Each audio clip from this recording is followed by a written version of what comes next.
नमस्कार बच्चों।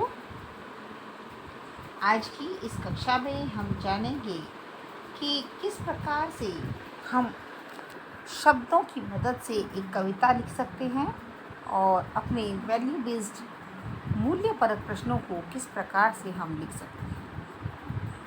और इसी को जानने के लिए आज की इस कक्षा का आरंभ हम करते हैं कविता से। ठीक है, तो ये जो कविता है ये देखिए लिखी गई है और कुछ शब्द ऊपर दिए गए हैं जिसे हमने इन खाली स्थानों पर भरा है। अब इनको हमने कैसे भरा है, इनके आसपास के शब्दों को पढ़कर उनकी सहायता से हमने ऊपर के जो हमारी शब्द संपदा है, ऊपर जो हमें बहुत सारे शब्द दिए गए हैं उनको हमने सही स्थान पर नियुक्त किया है, जिससे कि एक बड़ी प्यारी सी कविता तैयार हो गई है। आप तो जानते ही हैं आजकल कितनी गर्मी हो रही है और इस गर्मी का कारण है वर्षा का ना होना। वर्षा कब आती है? जब काले काले बादल उमड़ घुमड़ कर आते हैं, है ना। बिजली चमकती है, पानी बरसता है, मोरों की आवाज़ें आती हैं और मोर खुशी से पंख फैलाकर नाचते हैं, है ना। तो उस समय को अपनी कविता का रूप दिया गया है यहाँ पर। चलिए पूरा करें इसको। काले काले बादल आए, हम सबको हर्षाए, जोर से चमकी बिजली, रिमझिम बरसा पानी, मोर पंख फैलाकर नाचा, रावड़ी बजाता अपना बाजा, मम्मी ने खीर बनाई, हम सब ने मिलकर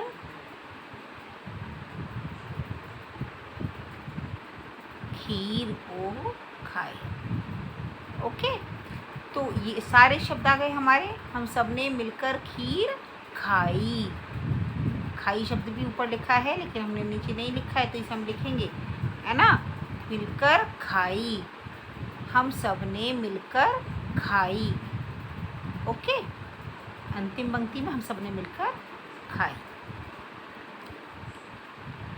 इसके बाद अगला प्रश्न देखिए।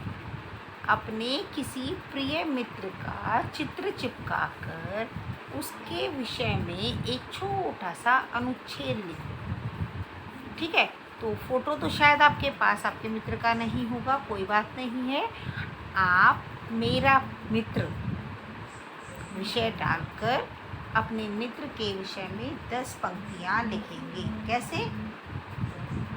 मेरे मित्र का नाम, जो भी आपके मित्र का नाम है, फिर वह 10 साल का है, वह मेरी कक्षा में पढ़ता है, उसके पिताजी एक शिक्षक हैं, उसकी माताजी एक डॉक्टर या चिकित्सिका हैं। आप चाहें तो शिक्षिका भी लिख सकते हैं, या आपके मित्र की माताजी जो भी कार्य करती हैं, पिताजी जो भी कार्य करते हैं, आप उसके अनुसार भी अपनी पंक्ति लिख सकते हैं। अपने मित्र की रुचियों के विषय में आप यहाँ बता सकते हैं कि मेरे मित्र को खेलना, पढ़ना, टीवी देखना, घूमना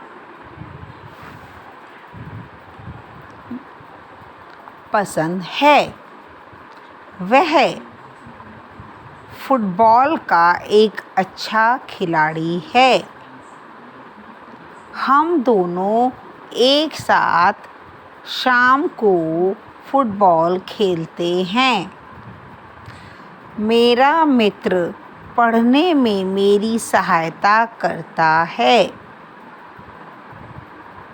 वह सभी से विनम्रता से बात करता है। वह एक आज्ञाकारी शिष्य है। न केवल उसके माता पिता बल्कि सभी लोग उसे बहुत प्यार करते हैं। तो इस प्रकार से आप 10 पंक्तियाँ बनाएंगे मेरा मित्र के विषय में और अपनी अभ्यास पुस्तिका में उसे लिख लेंगे। ठीक है, आगे बढ़ें।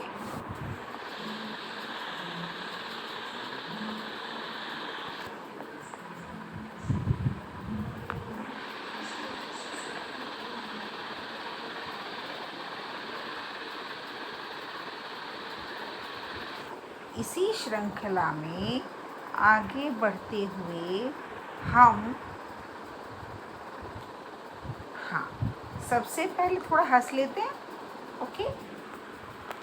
अध्यापक ने एक छात्र से पूछा, 5 पांडवों के नाम बताओ। एक थोड़ा शरारती सा, नहीं, शरारती नहीं कह सकते। एक छात्र बोला, एक युधिष्ठिर, अर्थात उस छात्र को केवल 2 भाइयों के नाम पता थे और उसने सबके नाम बता दिए 5 के। देखो कैसे, एक युधिष्ठिर, एक भीम, एक उसका भाई, एक और एक और उसका भाई। हो गए 5 नाम और 5 पांडवों के नाम, है ना। चलिए आगे बढ़े। एक व्यक्ति ने दूसरे से पूछा, बताओ अकल बढ़िया भैंस। दूसरा व्यक्ति बोला, पहले डेट ऑफ बर्थ तो बताओ। कमाल है।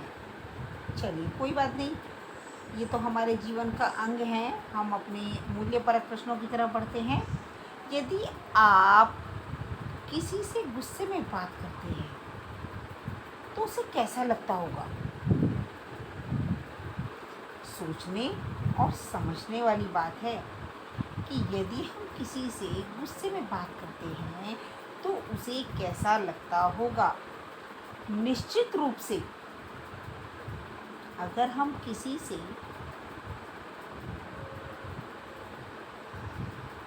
गुस्से में बात करते हैं तो उसे बहुत बुरा लगता होगा, उसे बिल्कुल भी अच्छा नहीं लगता होगा। क्योंकि यदि कोई भी हमसे गुस्से में बात करता है तो हमें भी वह अच्छा नहीं लगता।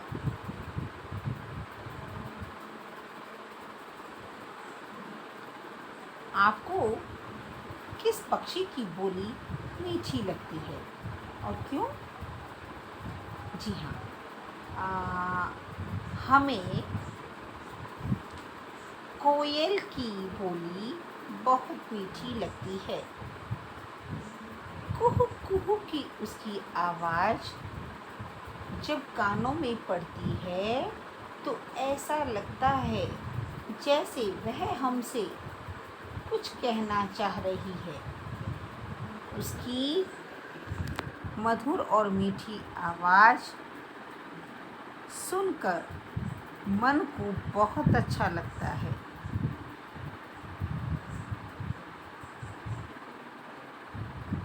उसकी बोली हमें इसलिए भी अच्छी लगती है क्योंकि वह हमारे मन को प्रसन्नता देती है। ओके, तो समझ आया आपको कैसे कविता का निर्माण करना है, कैसे एक अनुच्छेद लिखना है और किस प्रकार से हम अपने मूल्यपरक प्रश्नों को भी लिख सकते हैं। अब अगर हंसने की बात करें